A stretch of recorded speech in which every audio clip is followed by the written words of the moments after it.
Jesus, nós vimos no capítulo 1 a revelação de Jesus Cristo, como ele mandou escrever o livro de Apocalipse para as sete igrejas que estão na Ásia Menor, né? Éfeso, que nós vamos estudar hoje, Esmirna, Pérgamo, Tiatira, Sardes, Filadélfia e Laodiceia. Então, são 7 cartas.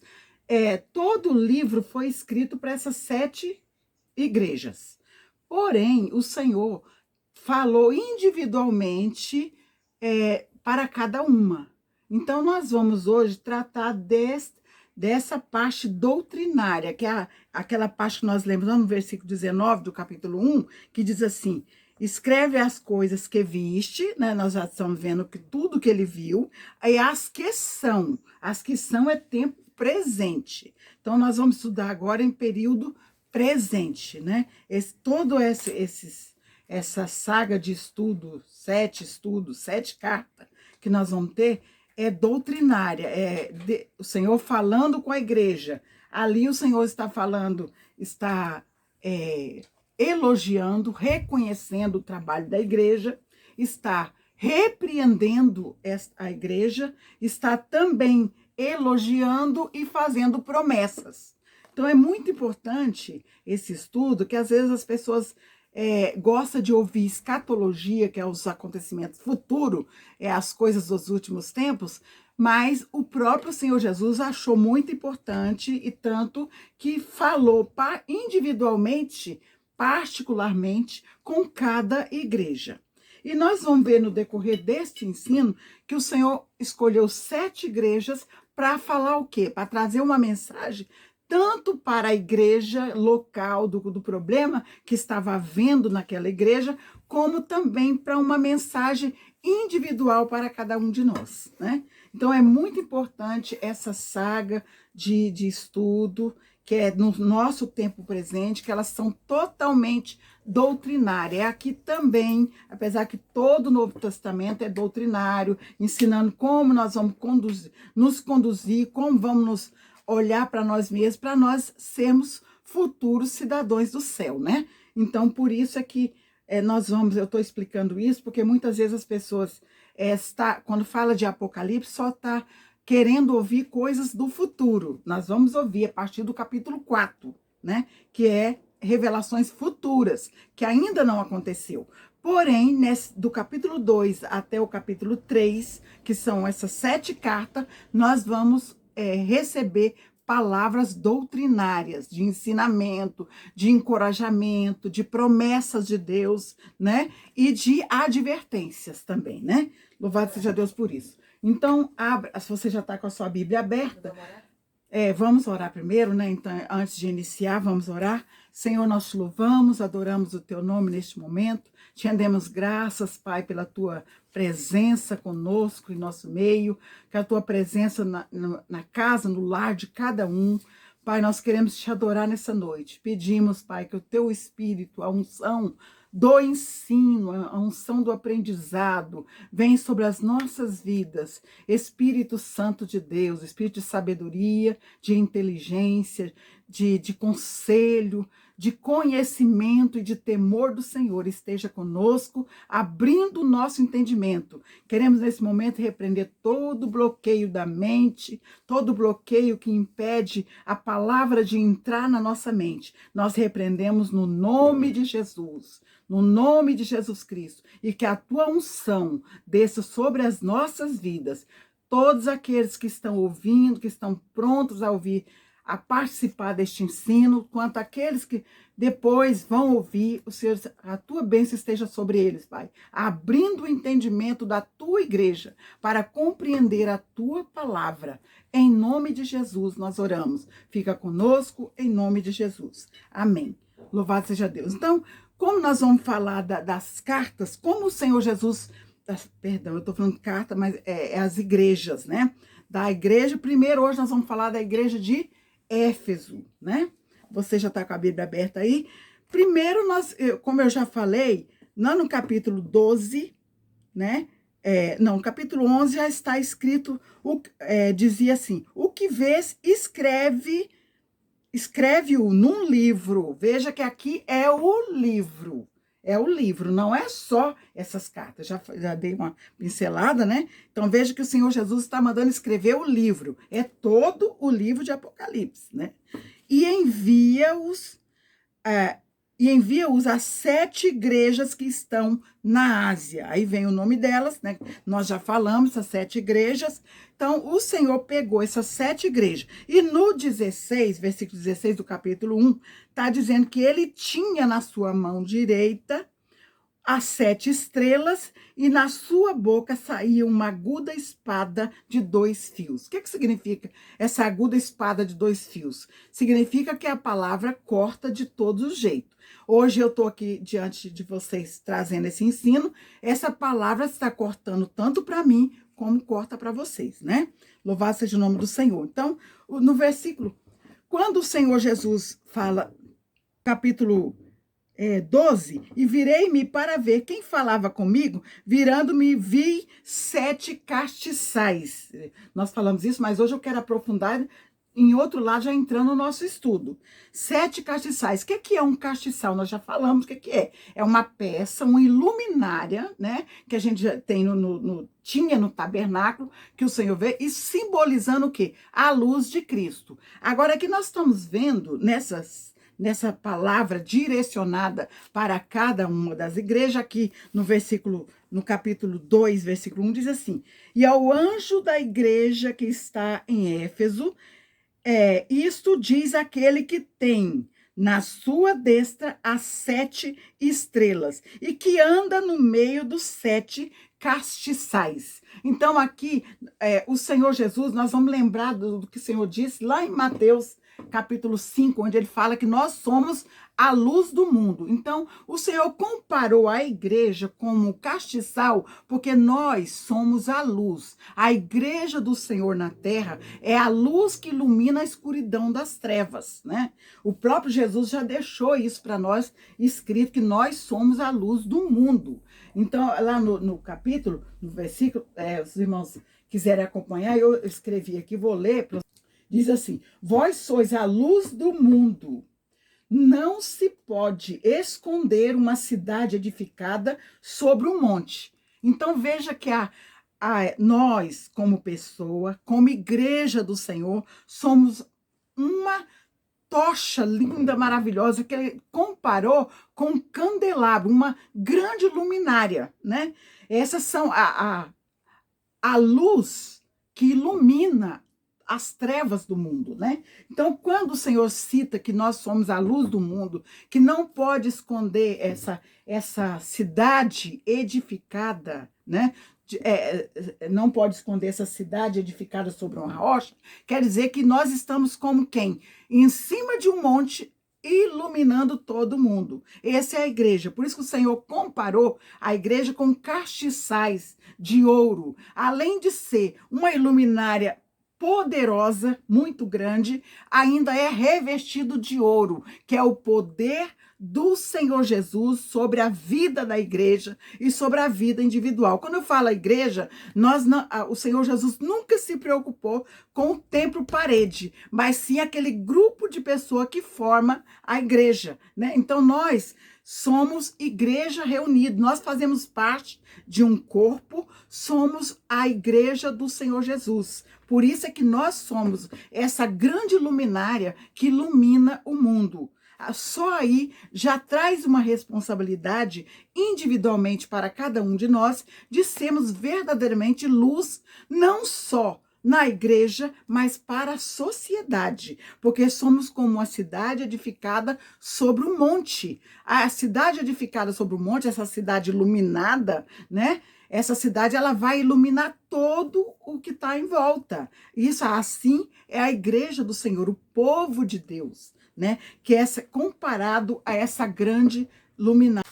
É chamado também de candeeiro, né? Você pode se ouvir menorá, castiçal, candeeiro, né? Candelabro, né? Tudo isso é referindo a essa peça iluminária que representa a luz de Cristo. E aqui essa luz de Cristo está refletido na sua igreja, né? Agora, vamos ver a questão do anjo aqui. O Senhor, ele mandou que escrevesse ao anjo da igreja que está em Éfeso. Nós vimos no capítulo 16 que esses anjos são comparados às estrelas que estavam na mão direita do próprio Senhor. Então veja que aqui está falando da liderança da igreja, do pastor, o líder da igreja, o cabeça.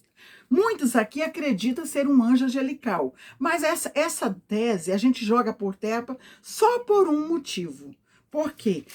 Precisa um anjo receber um escrito da mão de um homem? Precisa, né? Se o Senhor mandou João escrever e mandar ao anjo desta igreja, se fosse um anjo angelical, como muitos pessoas grandes teólogos acreditam ser um anjo designado para cuidar da igreja, embora existem muitos, né? Existem muitos, mas esses anjos não têm necessidade de receber algo escrito da mão de um homem. Não tem necessidade. Então, só aí a gente já derruba essa tese que esse anjo seja um anjo angelical, mas sim o anjo, aquela estrela que está na mão da mão direita do próprio Deus. Então, a liderança da igreja, o líder da igreja está na mão direita do Senhor, seja para o bem ou seja para o mal. Ele está na palma da mão do Senhor, a mão direita, né? Louvado seja Deus. Então, esse anjo aqui fica bem esclarecido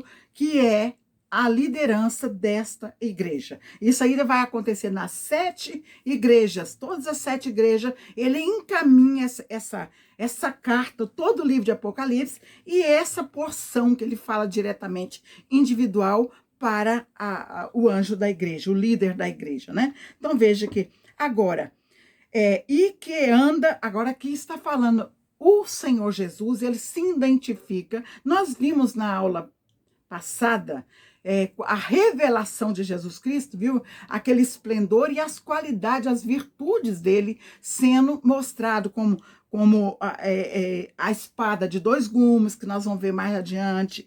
Nós vamos ver também, a gente vê lá os pés como latão reluzente, vê o cabelo branco como a branca lã. Então veja que são pedaços da revelação do próprio Jesus em cada igreja. Aqui nós temos aquele que anda no meio dos 7 castiçais.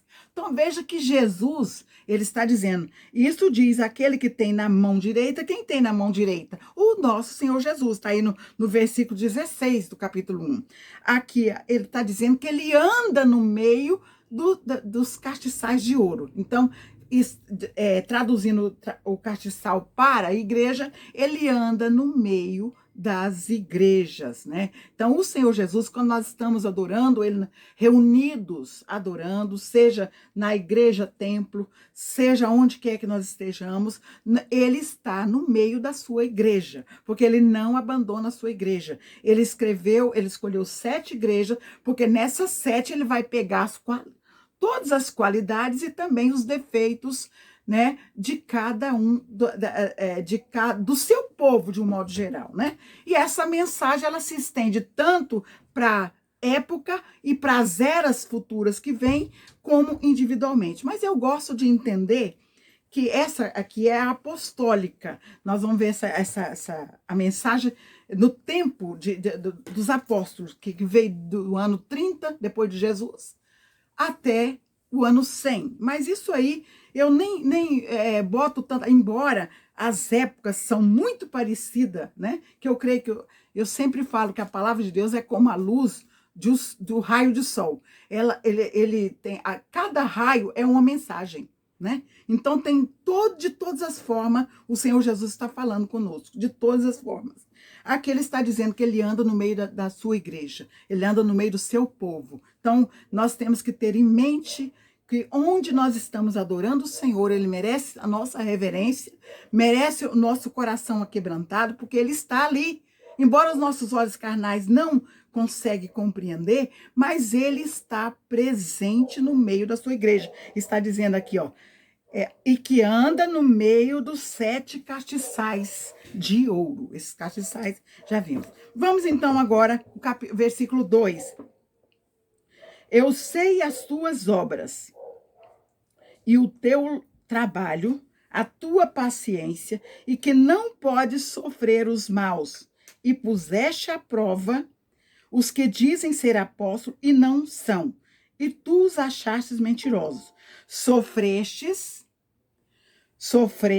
versículo 3, e tens paciência, e trabalhaste pelo meu nome e não te cansaste. Então veja aqui o reconhecimento do Senhor Jesus para essa igreja. Era uma igreja que trabalhava, eles trabalhavam com muita sinceridade, eles tinham muitas obras, muito trabalho, tinha paciência, eles sofreram pelo nome do Senhor e nunca se cansou de sofrer. Mas o Senhor Jesus, aqui no versículo 2 ainda, ele diz assim, e que não pode sofrer os maus, e puseste à prova os que dizem ser apóstolos e não são, e tu os achaste mentirosos.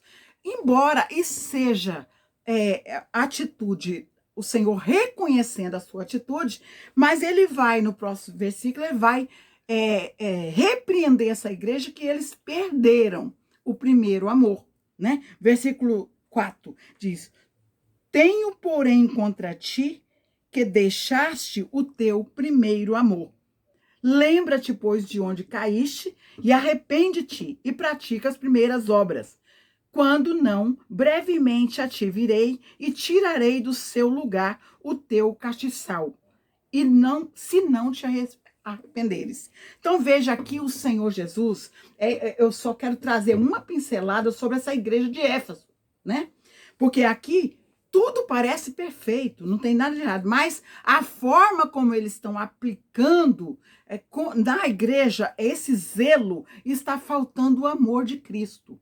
Faltou o amor, faltou tudo, o Senhor. Mas eu vejo aqui também uma mensagem, a primeira repreensão para a igreja, sempre a primeira coisa que acaba no nosso coração é o amor um pelos outros. Porque nós, quando a gente vem para o Senhor Jesus, nós vimos com sede. A gente vem com muita sede do evangelho, a gente acha que é aquela mil maravilha, a gente ama a Deus acima de tudo, ama os nossos irmãos, ama estar na igreja. Quando a gente começa a perceber os defeitos de um e de outro da igreja, que a igreja não é perfeita, a igreja é o lugar mais imperfeito que existe, né?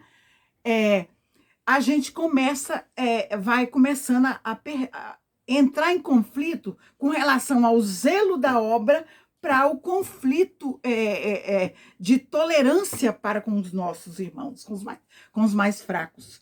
E é interessante, falando dessa igreja, a gente vê que quando ela foi fundada, lembra que, eu vou ver se eu pego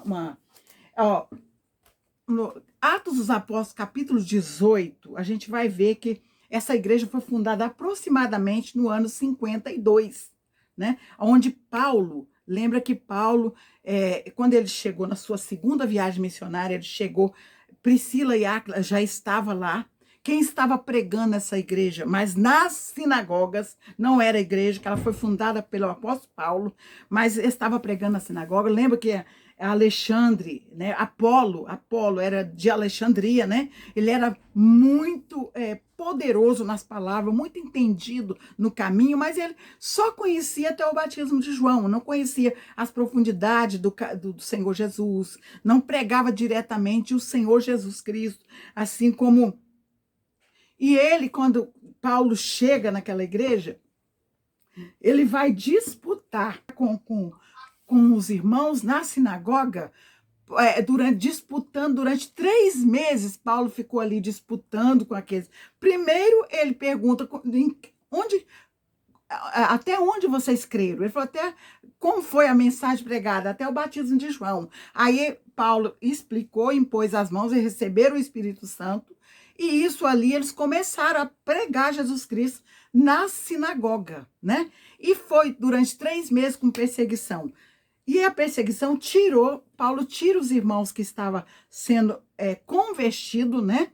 Tira e vai disputar por 2 anos numa escola de um certo tirano, que eles nem colocaram o nome dele aqui, né?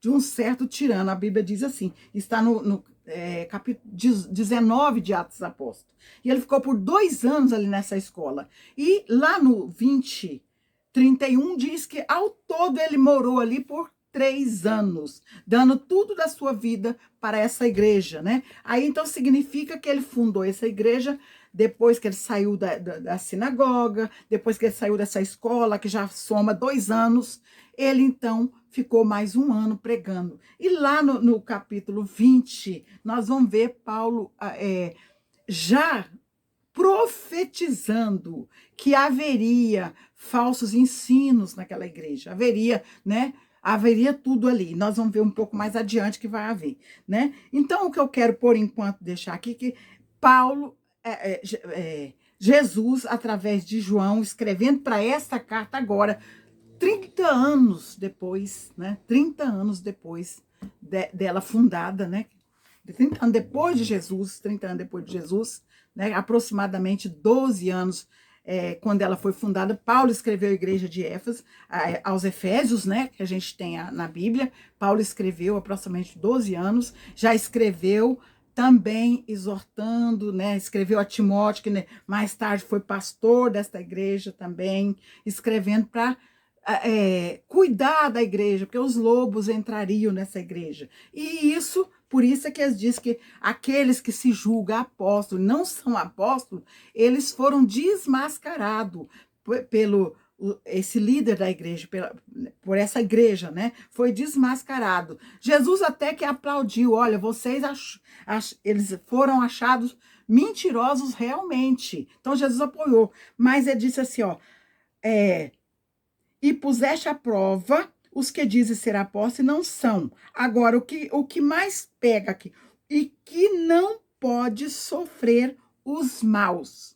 Então, gente, nós que estamos no meio do povo de Deus, lidando com o povo de Deus, que é o rebanho comprado com o sangue de Jesus, muitas vezes, Paulo, muitas vezes nas cartas dele, ele ensinava que temos que ter paciência, temos que ter tolerância, suportar uns aos outros. Não é compartilhar com o pecado, mas é suportar uns aos outros. Essa igreja ela não podia sofrer os maus. A forma dela aplicar tudo que ela fazia estava correto, mas a forma de aplicar a palavra, a forma de tratar com o rebanho do Senhor Jesus, estava faltando o amor, que o amor é a base, tanto que Jesus Cristo reduziu todos os 10 mandamentos, que é os mandamentos principais para uma vida diária, né, para viver bem uma vida diária,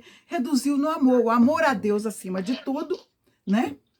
O amor a Deus acima de tudo e o amor ao próximo, como nós mesmos. Então, o amor é muito importante no meio do povo de Deus, é a base fundamental. Lá em 2 Coríntios, último capítulo 13, que vai tratar do amor, lá fala tudo e por último uma coisa que só isso já bastava, que ainda que eu entregar o meu corpo para ser mártir em nome da obra de Deus, mas se eu não tiver amor, nada daquilo valeu. Então só isso aí já vale, eu posso fazer tudo, posso entregar o meu corpo para ser mártir, mas se não houver amor, faltou tudo. E aqui o Senhor Jesus está repreendendo essa igreja a falta de amor um para com os outros, né? Diz assim: tenho, porém, contra ti, versículo 4, para quem entrou agora, nós estamos no capítulo 2 de Apocalipse, né? Versículo 4, né? Versículo 4 diz assim: tenho, porém, contra ti que deixaste o teu primeiro amor.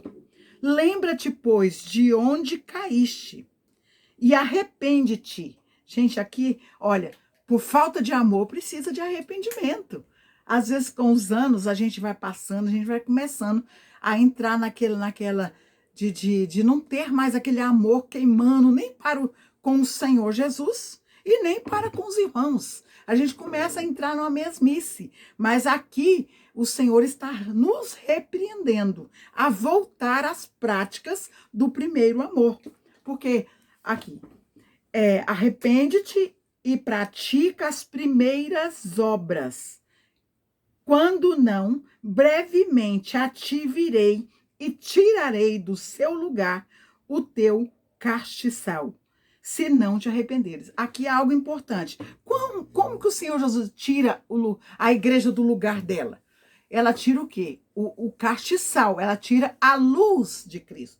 Quantas igrejas permanecem hoje que já não tem mais o brilho, a luz do Senhor, a unção do Senhor Jesus? Já não tem. Nós vamos ver isso lá na igreja de Sardes, na quinta igreja. Nós vamos ver isso. Uma igreja que tem todos os 7 Espíritos de Deus, a unção necessária para dentro da igreja, tem, mas estava morta. Quer dizer, o castiçal estava apagado. O castiçal, que é Jesus Cristo, a luz de Cristo em nós e na igreja, estava apagada. Então, aqui, o Senhor diz que se não houver arrependimento e voltar às práticas das primeiras obras que nós praticávamos com muito amor na igreja, ele vai retirar o castiçal da igreja, vai te retirar a sua igreja. Quer dizer, vai tirar o quê? A luz, vai tirar o brilho, vai tirar a iluminária da luz. E a igreja vai ficar o quê? Se a luz saiu, vai ficar nas trevas, né?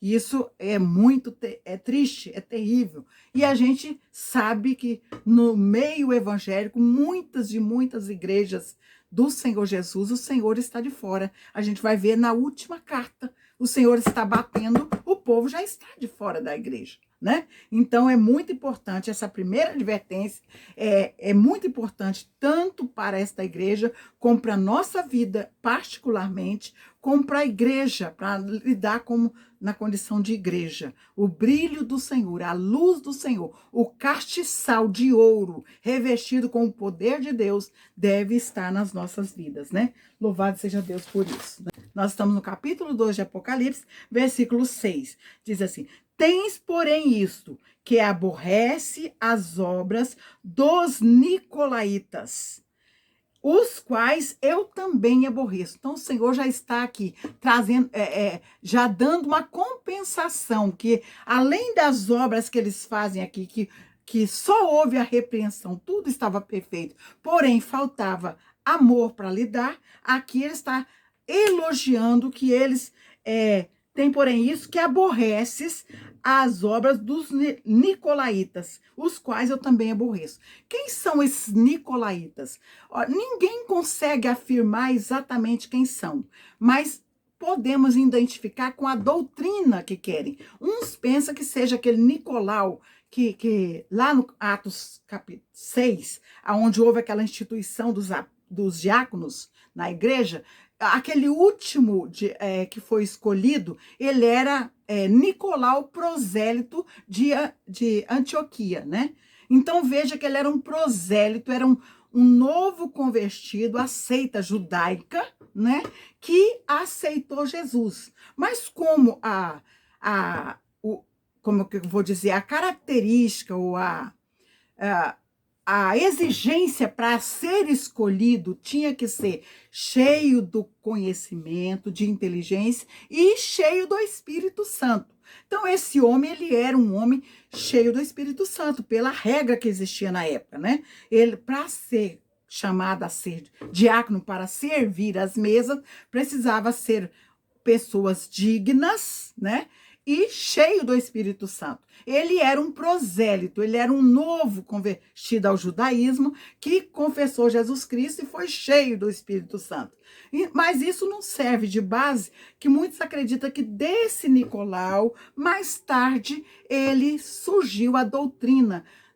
A doutrina dos nicolaítas são a doutrina que eles tanto faz para eles. Eles acham que o homem pode servir a Deus, pode pecar, pode prostituir, pode fazer o que quiser fazer, que essa carne, na mentalidade dessa doutrina, vai perecer, mas o espírito vai para Deus, que o espírito é que vai ser salvo, né? Essa é a doutrina. O que nós entendemos isso na igreja? É o mundanismo, a prostituição, algo assim, não era... essa igreja, ela repreendeu esse tipo de doutrina. Então, essa igreja não aceitou doutrina pessoas contaminadas, que eu falo assim, há pessoas que estão ao mesmo tempo praticando obras, praticando atos que não convêm, atos de prostituição, né? Estão praticando atos que está no oculto para a igreja, para a humanidade, mas os olhos do Senhor, como diz ele, a espada está cortando, os olhos do Senhor está como, nós vamos ver aqui como chama de fogo, que ele vai se identificar numa outra igreja, mas nós vimos no capítulo 1 que os olhos dele é como chama de fogo, nada passa despercebido do olho do Senhor.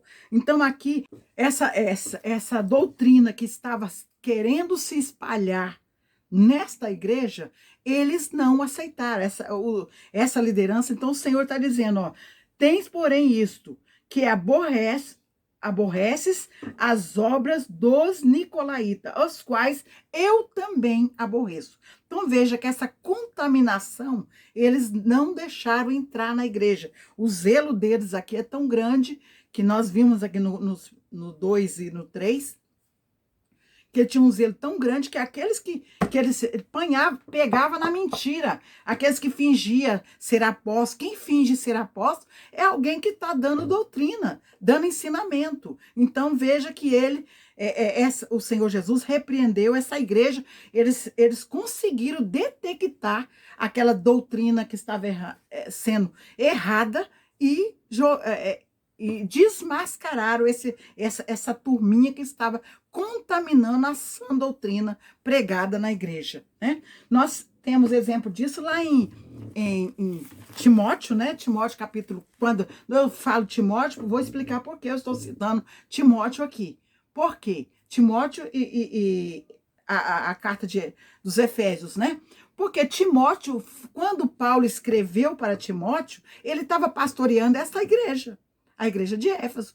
Por isso que ele dá a doutrina para Timóteo, ele escreveu pessoalmente para Timóteo, mas ensinando ele a conduzir a igreja. Versículo 3 do capítulo 1 diz assim, ó: como te roguei, quando parti para a Macedônia, que ficasses em Éfeso, para advertires a igreja, advertires a algum que não ensinem outra doutrina. Então veja aqui, claramente, Paulo dizendo para Timóteo que ele está deixando ele, que ele já tinha deixado Paulo pastoreando essa igreja, né? Aí ele vai escrever.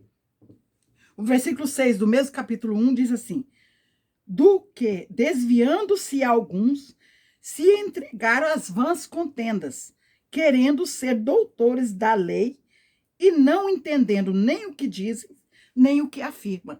Então veja que esse cidadão que estava ensinando doutrina errada, doutrina dos nicolaítas, eles foram repreendidos até por Paulo.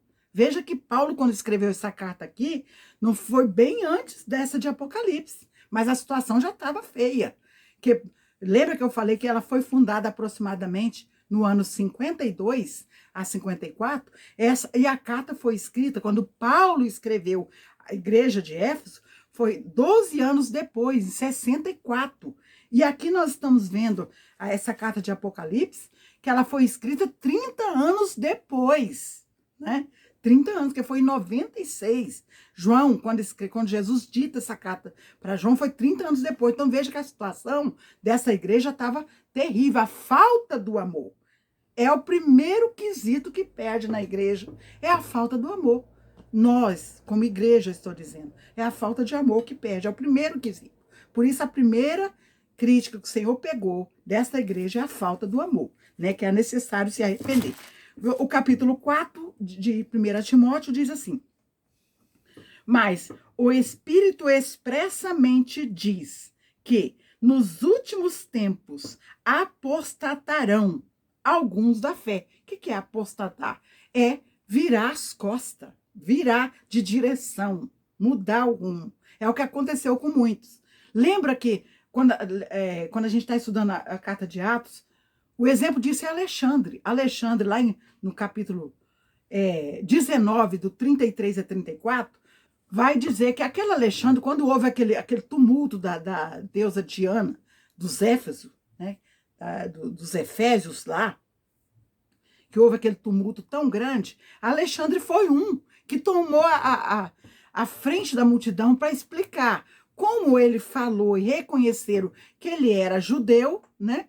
E eles também não aceitaram. Aí começaram a gritar, diz que foi mais de 2 horas gritando pela deusa Diana. Mas o que eu quero dizer aqui com esse Alexandre é que o próprio Senhor Jesus aqui o Paulo, perdão, vai citar aqui para Timóteo que esse Alexandre se apostatou da fé, né? Então, por isso é que a gente pode, como estamos falando da doutrina dos nicolaítas, pode muito bem ter sido mesmo o diácono Nicolau que futuramente virou a sua cabeça e criou-se uma doutrina que foi progredindo, né? Passando.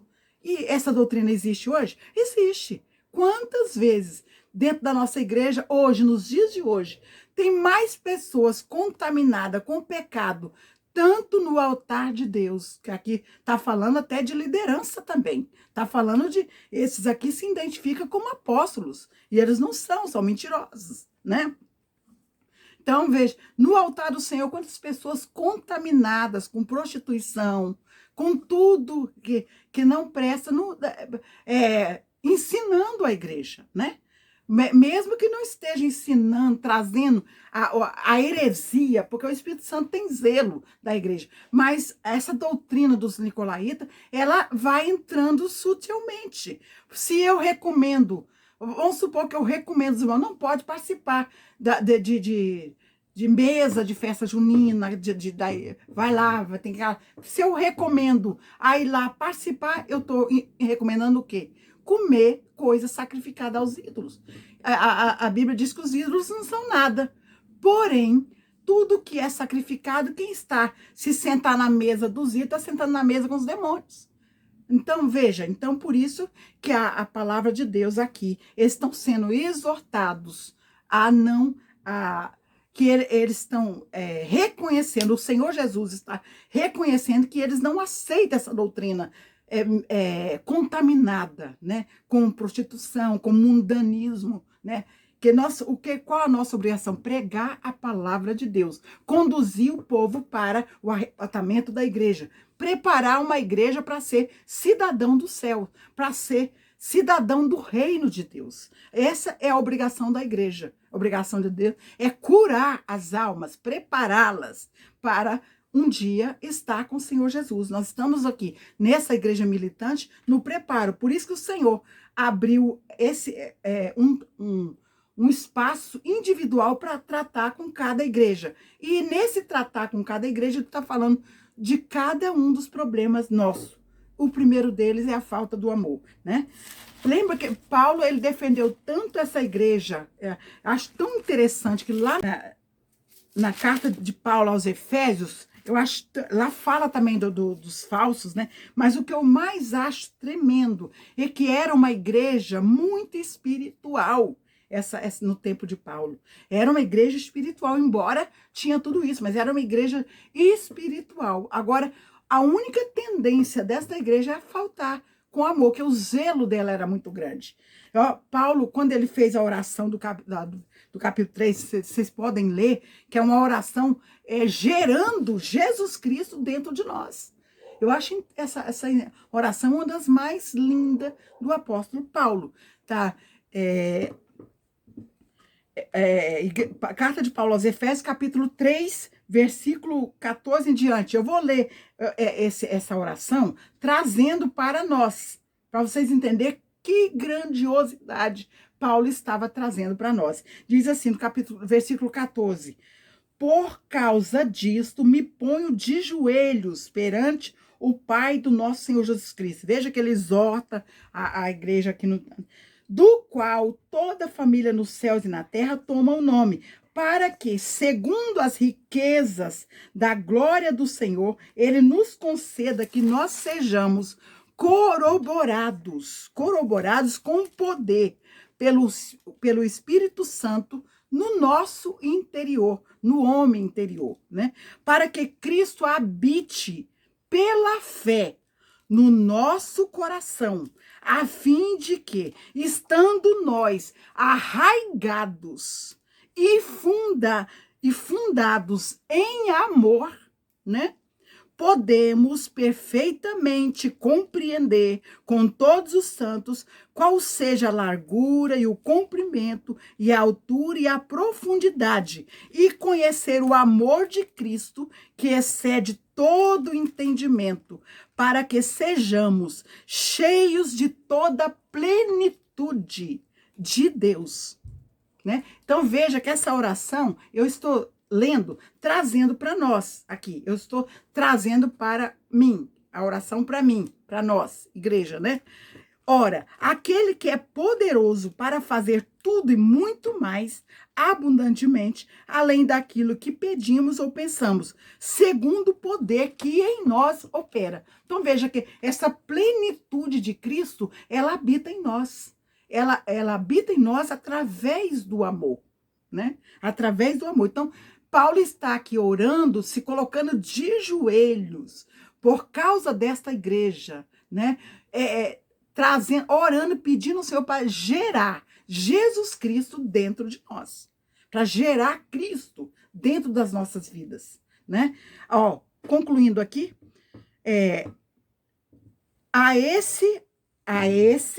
a Jesus, glória na igreja por Jesus Cristo em todas as gerações, para todos sempre. Amém. Então, eu acho tremendo Paulo lutando com essa igreja, para eles não fazer não fala acepção, não é o caso acepção aqui, mas no capítulo 4 da igreja de Efésios, dos Éfesos, diz assim: rogo-vos, pois eu, o preso do Senhor, que andeis como digno da vocação com que fosse chamados, com toda humildade e mansidão,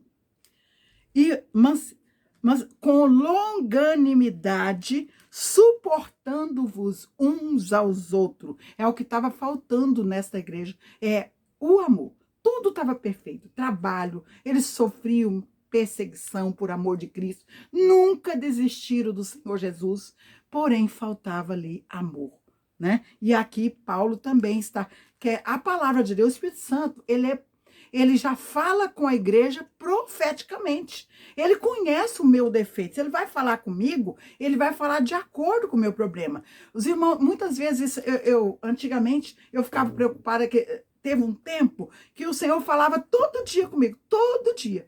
Às vezes, num culto só, 3, 4 pessoas se levantavam para Deus falar comigo. Mas aí o tempo passa, o Senhor deixa de falar usando o vaso. Porque já nós crescemos. Nós agora conhecemos a voz do Senhor através da sua palavra. Então o Senhor hoje já fala conosco pela palavra.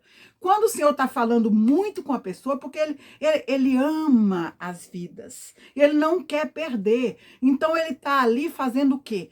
Mostrando as qualidades da pessoa, para a pessoa não desistir da caminhada, né? Então, quando o Senhor fala muito com a pessoa, porque a pessoa está precisando ser sustentada, né, na presença de Deus. Então, se você não ouve muitos vasos levantar para você, isso, glória a Deus, porque o Senhor já está falando diretamente com você, tanto diretamente, como ele está falando através da sua palavra. Você já não é mais menino, você já está ouvindo a voz de Deus. Você já está discernindo o que o Senhor quer. Que a palavra de Deus é a boca de Deus falando conosco. Se a gente ouvir a palavra e botar ela em prática, nós estamos obedecendo à vontade de Deus. Estamos fazendo aquilo que o Senhor está mandando. Concluindo aqui ainda, né? O versículo 2 do capítulo 4 de Efésios, diz assim, o versículo 3 diz assim: suportando uns aos outros em amor, né? Que nós vimos aqui. Há um só corpo, um só espírito. Há um só corpo, um só espírito, como também fosse chamado em uma só esperança, esperança de salvação. Então, nós temos que ser um em Cristo e um com os irmãos, né? Porque há um só corpo de Cristo na igreja, né? E há um só espírito operando no meio da igreja, né? E há uma só esperança de toda a igreja, que é a esperança de salvação, de estarmos com Cristo, né? Louvado seja Deus.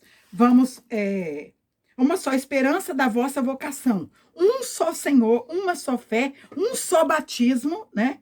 E um só Deus e Pai de todos, o qual sobre todos e por todos e em todos. Então, aqui Paulo está exortando que temos que ter amor, mansidão, longanimidade. Longanimidade é uma pessoa que tem paciência com aqueles mais devagar, né?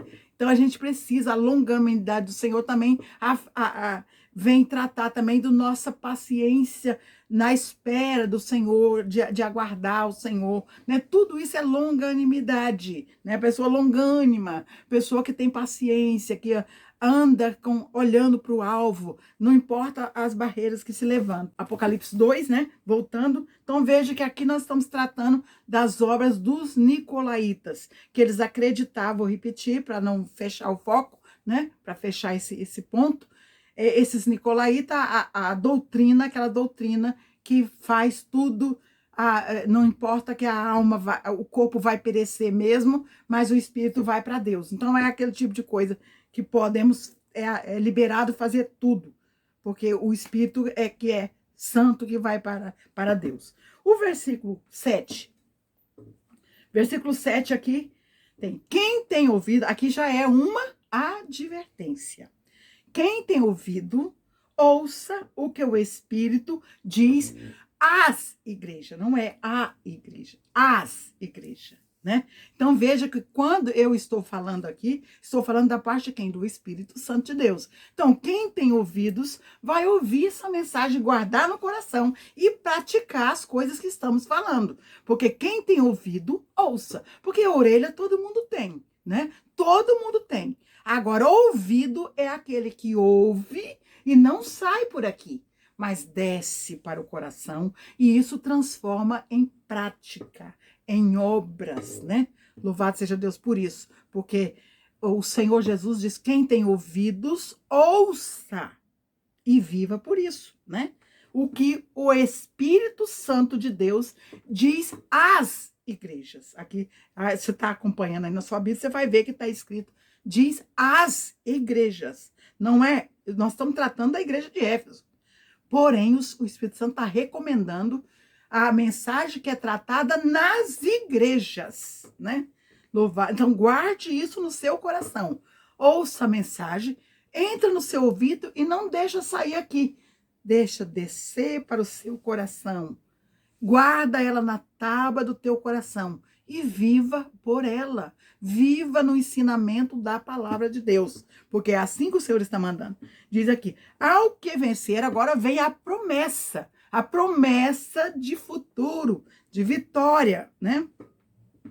Ao que vencer, dar-lhe-ei a comer da árvore da vida, que está no meio do paraíso de Deus. Que coisa grandiosa. Então, aos vencedores, vai comer dessa árvore da vida. Essa árvore da vida, para os irmãos que conhecem um pouco da Bíblia, conhece Bíblia, sabe que fala dela lá em Gênesis, capítulo 2, versículo 9, né? Gênesis, capítulo 2, versículo 9, lá está, quando o Senhor plantou o jardim no Éden, que não é o jardim do Éden, né? O Éden simboliza como se fosse a terra espiritual, a terra espiritual até então. Agora, o jardim que o Senhor plantou, ele plantou na banda do Oriente, né?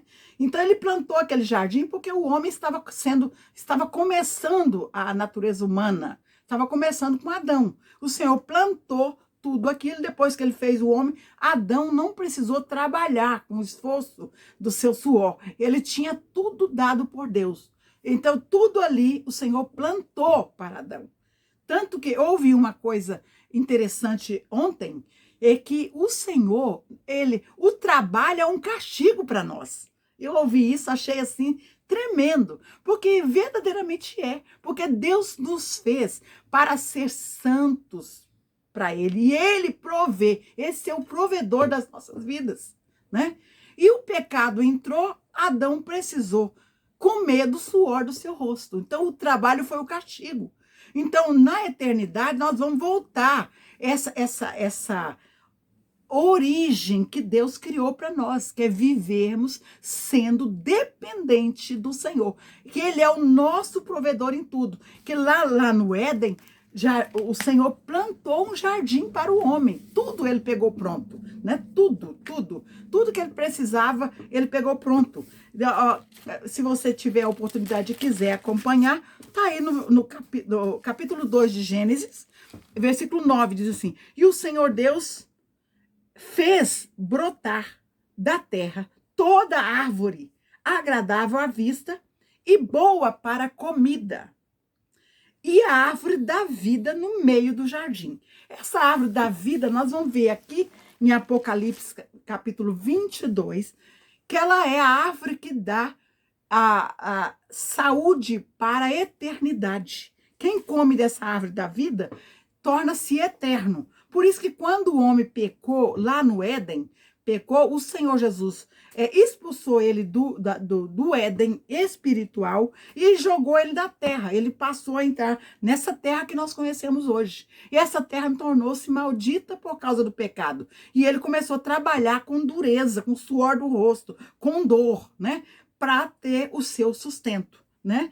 Então veja que o Senhor Jesus botou querubins guardando a entrada do Éden. Por quê? Porque o homem caído no pecado, se ele comesse dessa árvore da vida, ele tornava-se eterno pecador.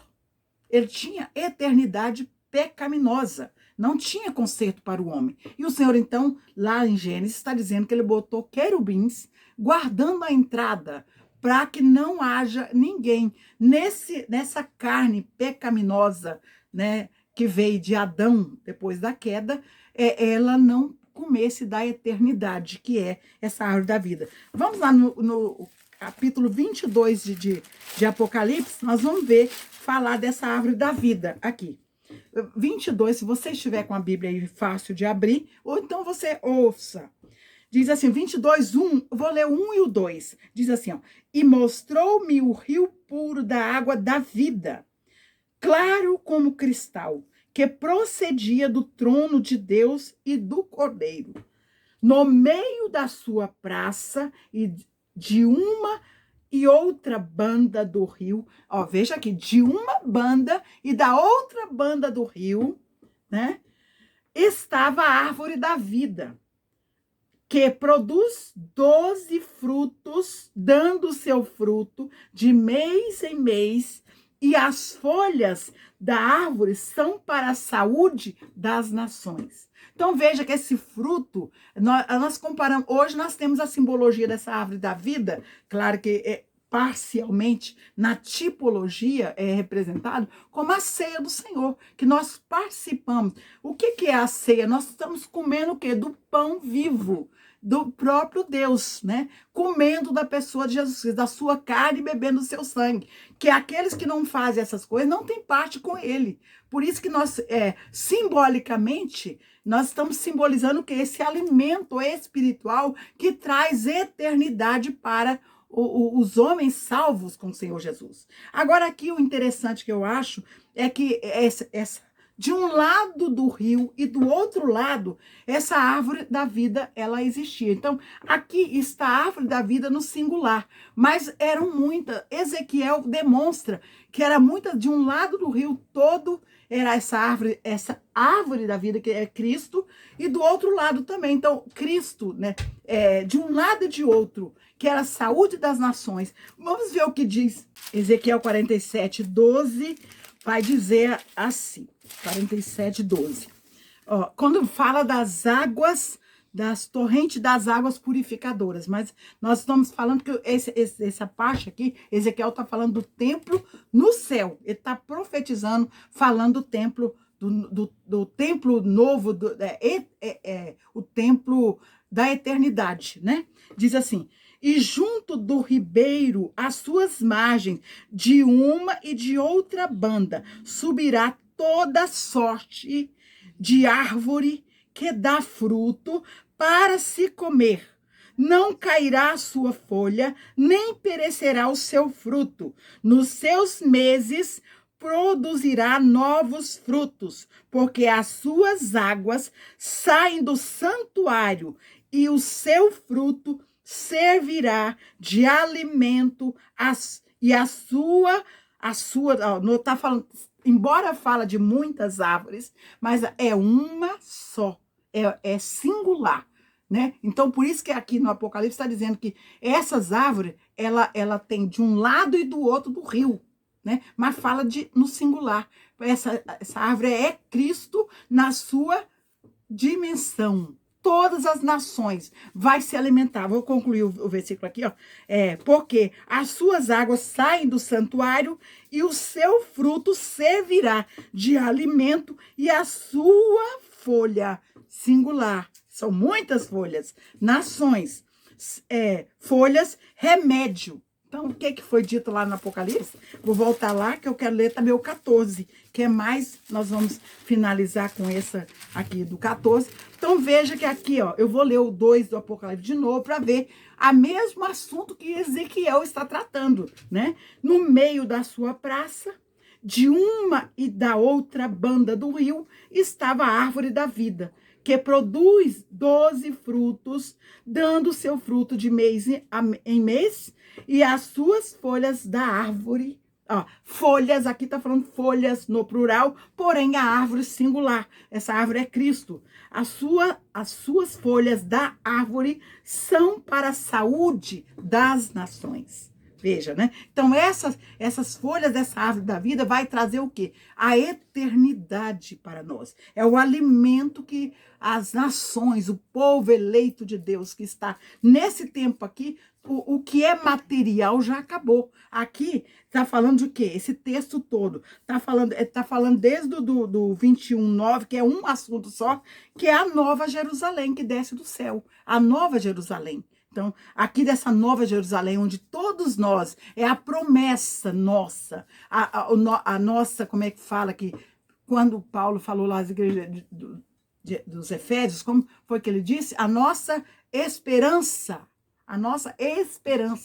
que é uma só, a esperança de toda a igreja, estar aqui, participar aqui com Cristo, estar com Ele eternamente. Eternamente quer dizer algo que não tem fim. É para sempre com o Senhor. Por isso é que há advertência, há necessidade de correção das nossas vidas, há necessidade de eu me enquadrar, me corrigir. Quando vinha aquele desejo de pecado, a gente fala, não, a minha salvação é melhor do que esse prazer momentâneo na vida. Então, a gente precisa optar, renunciar a nós mesmos. A Bíblia diz, quem perde a sua vida, ganha. Perder a sua vida é perder um momento de prazer, é perder um momento que vai te trazer uma alegria momentânea, uma coisa momentânea. Melhor é se privar do agora e aguardar a esperança da salvação, para termos esse privilégio de viver com Cristo, de estar com Ele na eternidade, né? Estar com Ele para sempre, onde Ele será o provedor das nossas vidas. Ele vai ser o nosso tudo. Tudo que nós vamos precisar fazer é adorá-lo, né? Tudo o Senhor vai prover, assim como era no Éden, quando Deus proveu tudo para Adão. Adão não precisou plantar para comer, não precisou. O animal, é claro que não depende do homem, mas tudo Deus deu primeiro. Deus deu para Adão, botou ele já para dominar, para gerenciar, para governar tudo aquilo que Deus deu para ele de graça.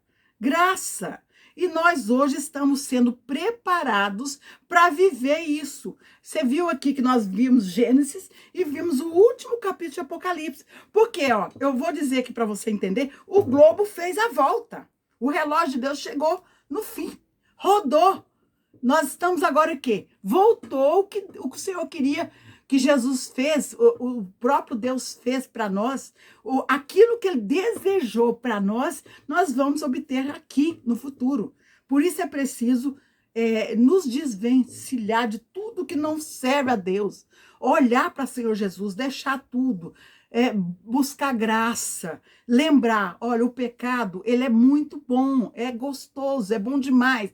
Tudo que é pecado, tudo que é pecado é gostoso de se fazer, mas é uma alegria e um gozo momentâneo, né? É momentâneo. Agora, a nossa renúncia do agora, eu só preciso renunciar agora, eu vou conquistar a eternidade com Cristo, né? Louvado seja Deus. Só para fechar o nosso estudo de hoje, o versículo do capítulo 22 de Apocalipse, que diz agora, eu falei no começo, na primeiro estudo de introdução, eu falei que eram 7 bem-aventuranças que o Senhor falou em todo o livro de Apocalipse. Essa que nós falamos a primeira, lá no capítulo 1:3, que é bem-aventurado aquele que lê, que ouve e que guarda as palavras da profecia deste livro.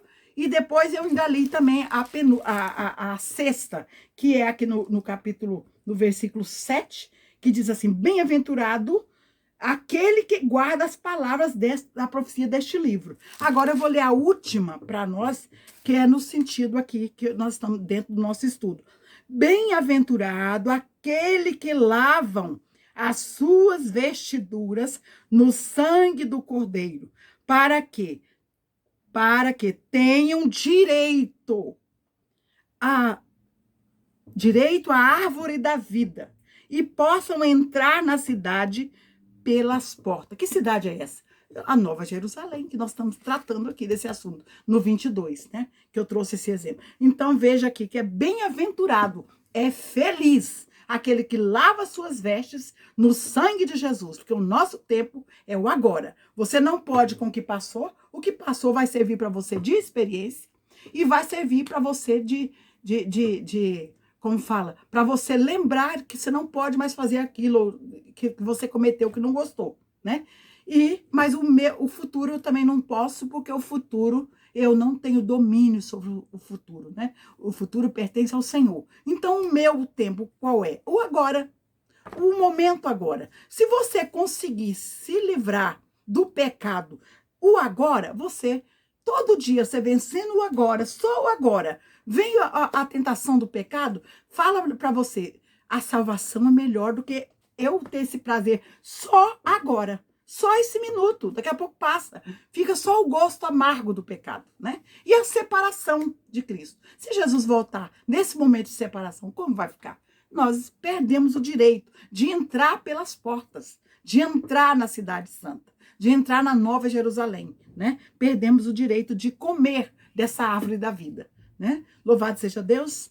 E nós hoje ficamos por aqui. Na próxima aula, como eu falei, são 7 aulas que nós vamos tratar, não de escatologia diretamente, mas parte doutrinária para nós, né, como igreja do Senhor militante.